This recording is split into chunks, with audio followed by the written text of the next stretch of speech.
नमस्कार दोस्तों, मेरा नाम है भालचंद्र। ब्रह्मांड सिद्धास्त्र में आप सभी का स्वागत है। आज के इस वीडियो में हम चर्चा करेंगे सिंह राशि का अप्रैल 2023 का संपूर्ण राशिफल। कैसे होंगे ग्रह योग, कैसे होंगे ग्रहों के राशांतर और वो आपके राशि पर किस प्रकार से प्रभाव करने वाले हैं, कौन से निर्णय आपको लेने हैं, कौन से निर्णय आपको डालने हैं, आपके जीवन का ऐसा कौन सा क्षेत्र है जो कि सबसे ज़्यादा प्रभावित होने वाला है, सभी के बारे में डिटेल में चर्चा इस वीडियो में हम करने वाले हैं। शुरुआत हम आप ही की राशि का स्वामी रवि से करेंगे। जैसे कि जो रवि है, यह रवि आपके अष्टम भाव में भ्रमण कर रहा है और दिनांक 15 अप्रैल के बाद यह आपके भाग्य भाव में भ्रमण करेगा।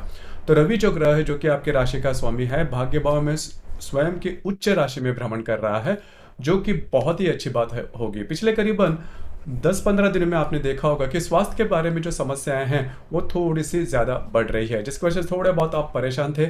लेकिन ये जो सिलसिला है, करीबन इस महीने के 12-15 तारीख को तक आपको स्वयं के स्वास्थ्य के बारे में ध्यान देना होगा और करीबन 15-16 तारीख के बाद का जो समय है वो आपके लिए काफ़ी ज़्यादा शुभ फलदायी साबित होगा। जो स्वास्थ्य की समस्याएं हैं वो करीबन पूरी की पूरी तरह से नॉर्मल हो जाएगी।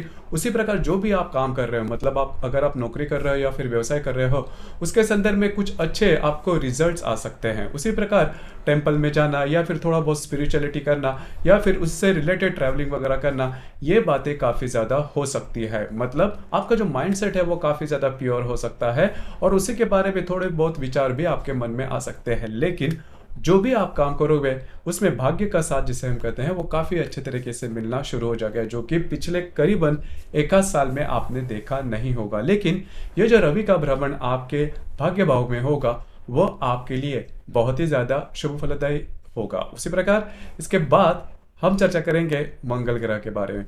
मंगल ग्रह के बारे में अगर देखा जाए तो आपके राशि के लिए, मतलब सिंह राशि के लिए मंगल जो ग्रह है वो सबसे ज्यादा शुभ फलदायी, हालांकि इसे राजयोग कारक ग्रह भी कहा जाता है क्योंकि यह आपका चतुर्थेश भी है और भाग्येश भी है।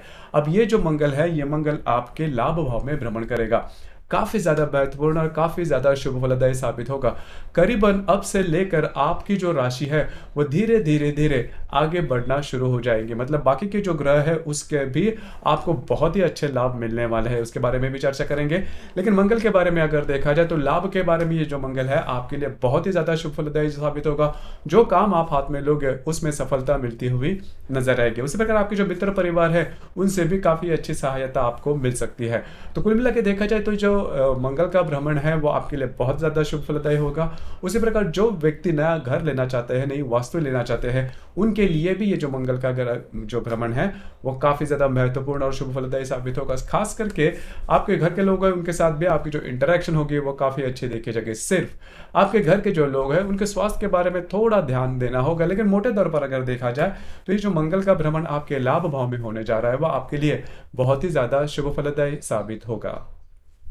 इसके बाद हम चर्चा करेंगे बुध ग्रह के बारे में। अब ये जो बुध ग्रह है, ये बुध ग्रह आपका लाभेश भी है, धनेश भी है, जो कि आपके भाग्य भाव में भ्रमण कर रहा है और दिनांक 21 तारीख के बाद ये जो बुध है वो वक्री होने जा रहा है। लेकिन चिंता बिल्कुल भी नहीं करना, क्योंकि जो बुध है वो लाभेश धनेश दो महत्वपूर्ण जो लाभ या फिर धन जो भाव है उसका स्वामी है। मतलब पैसे के मामले में किसी भी प्रकार के प्रॉब्लम कॉम्प्लिकेशंस आपको बिल्कुल भी नहीं आएंगे। अब यहाँ पर एक देखने वाली बात है कि आपका जो लाभेश है बुध वो आपके भाग्य भाव में है और आपका जो भाग्येश है मंगल वो आपके लाभ भाव में भ्रमण कर रहा है। तो अन्य योग है, लेकिन महत्वपूर्ण शुभ फलदा शुभ जो स्थान है उसमें ये अन्य योग होने जा रहा है, जो कि आपके लिए बहुत ही अच्छा और महत्वपूर्ण साबित होगा। तो कुल मिलाकर जैसे मैंने कहा कि ये जो अप्रैल का महीना है खास करके आपके राशि के लिए, मतलब सिंह राशि के लिए पैसे के मामला में फाइनेंशियल सेक्टर काफी अच्छी और मजबूत बना देगा।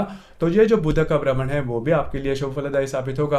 खास करके आपके जो मित्र परिवार है उनके साथ कहीं बाहर घूमना फिरना हो सकता है। अब यहाँ पर एक बात है कि आपके जो वैवाहिक जोड़ीदार है उनके स्वास्थ्य के बारे में थोड़ा ध्यान देना होगा।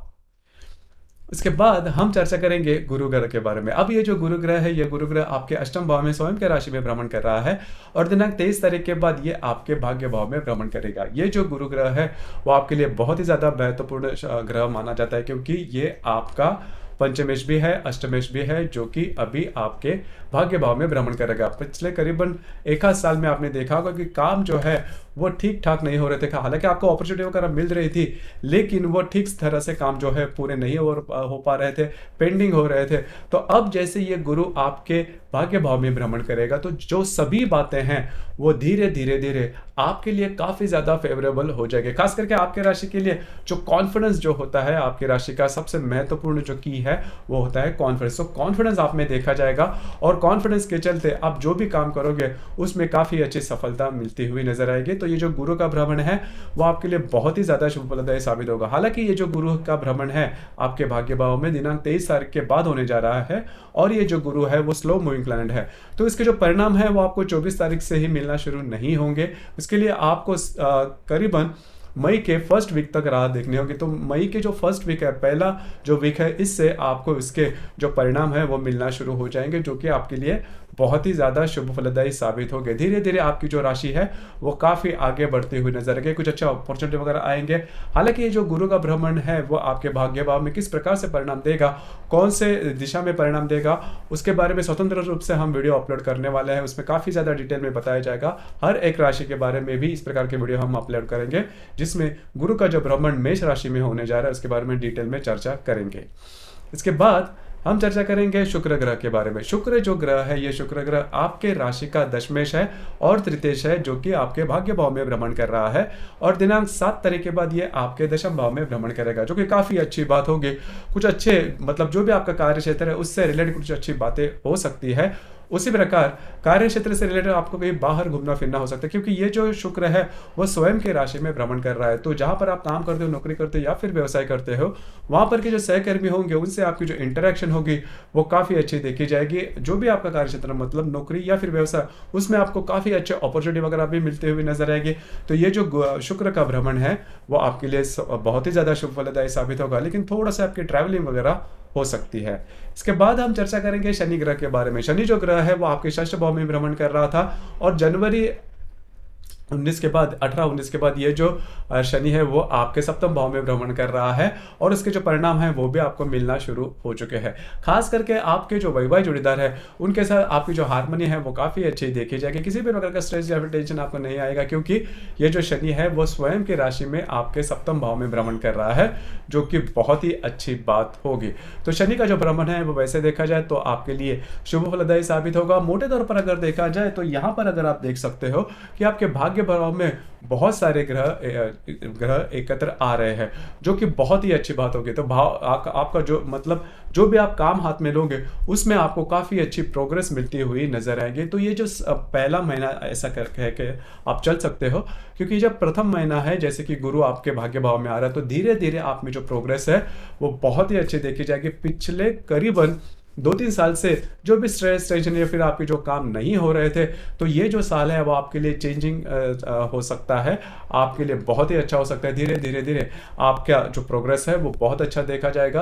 अब ये मान के चले कि जो अप्रैल का जो महीना है वो पहला महीना है जिसमें आप इसके बारे में टेस्ट कर सकोगे। हालांकि मई से आपको इसके जो रिटर्न्स है वो मिलना शुरू हो जाएंगे। तो कुल मिला के देखा जाए तो मई का जो महीना है वो आपके लिए काफ़ी ज़्यादा अपॉर्चुनिटी लेके आने वाला है। इसके बाद हम चर्चा करेंगे ग्रह योगों के बारे में। ग्रह योगों के बारे में अगर देखा जाए तो बुध और राहु की युति होने जा रही है 6 तारीख को आपके भाग्य भाव में। जैसे मैंने कहा कि बुध जो है वो आपका लाभेश भी है, धनेश भी है। राहु की युति में आपके भाग्य भाव में भ्रमण करेगा। तो दिनांक 5, 6 और 7 इन 3 दिनों में किसी भी प्रकार के महत्वपूर्ण निर्णय जो कि फाइनेंशियल स्टेटस से रिलेट करने वाले हैं बिल्कुल भी नहीं लेना। उसमें आपके जो अंदाज है वो बुरी तरह से चूक सकते हैं। उसी प्रकार आपके जो वैवाहिक जोड़ीदार है उनके स्वास्थ्य के बारे में थोड़ा ध्यान देना होगा। इसके बाद हम चर्चा करेंगे दिनांक 11 तारीख को रवि और गुरु की युति होने जा रही है आपके अष्टम भाव में। तो अष्टम भाव की जो रवि और गुरु की युति है वो आपको स्वास्थ्य के बारे में प्रॉब्लम कॉम्प्लिकेशंस दे सकते हैं। अगर आप किसी व्याधि से त्रस्त हो तो उसके कुछ लक्षण आपको दिखाई दे सकते हैं। इसमें आपको थोड़ा सा चौकन्ना रहना होगा। हालांकि इजी मनी के लिए ये जो रवि गुरु की युति आपके अष्टम भाव में होने जा रही है वो शुभ फलदायी साबित होगी, लेकिन सबसे इंपॉर्टेंट होती है आपके हेल्थ, आपका स्वास्थ्य। तो स्वास्थ्य के बारे में थोड़ा ध्यान देना होगा। इसका जो समय है, इसका जो प्रभाव है इस ग्रह योग का वो करीबन 10, 11 और 12 इन 3 दिनों में ज्यादा देखा जाएगा। उसी प्रकार दिनांक 25 तारीख को रवि और राहु की युति होने जा रही है आपके भाग्य भाव में।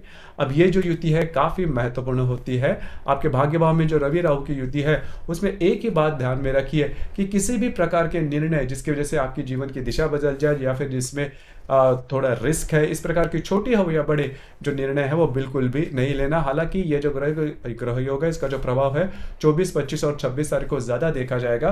तो इस प्रकार की जो बातें हैं वो नहीं करने की, क्योंकि आपकी जो राशि है वो रिस्क टेकिंग कैपेसिटी इसमें सबसे ज़्यादा देखी जाती है। लेकिन आपको थोड़ा इसके बारे में चौकन्ना रहना होगा, क्योंकि अगर आप रिस्क लेते हो तो आने वाले जो अच्छा जो काल आपके लिए है वो उसके उसके उसके संदर्भ में प्रॉब्लम आपको आ सकते हैं, तो थोड़ा सा ध्यान दीजिए। उसी प्रकार इस महीने की जो पूर्णिमा है वो 6 तारीख को है, हनुमान जयंती है उस दिन।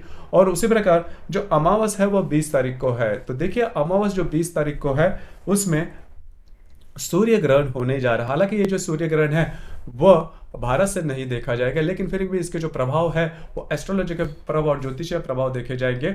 अब ये जैसे मैंने कहा कि ये जो ग्रहण है वो भी आपके भाग्य भाव में होने जा रहा है। तो इस महीने में हालांकि आपको अपॉर्चुनिटी काफ़ी ज़्यादा आएंगे, लेकिन किसी भी प्रकार के महत्वपूर्ण निर्णय नहीं लेना। अगर आपको निर्णय लेने हैं तो मई में ले सकते हो, उसके बारे में भी हम वीडियो अपलोड करेंगे। लेकिन मोटे तौर पर अगर देखा जाए तो ये जो शुरुआत है आपके राशि के लिए, धीरे धीरे जो प्रोग्रेसिव स्टेप्स है वो आप ले सकते हैं। आपको लग सकता है इस महीने में कि जो बातें हैं जैसे आप चाहते हो उस प्रकार से पॉजिटिव हो रही है। आपके इसके संदर्भ में विचार क्या है, आपके अनुभव क्या है, नीचे कमेंट बॉक्स में जरूर कमेंट करना। और अपना जो चैनल है ब्रह्मांड सिद्धि एस्ट्रो, इसे भी लाइक, शेयर और सब्सक्राइब जरूर करना। धन्यवाद।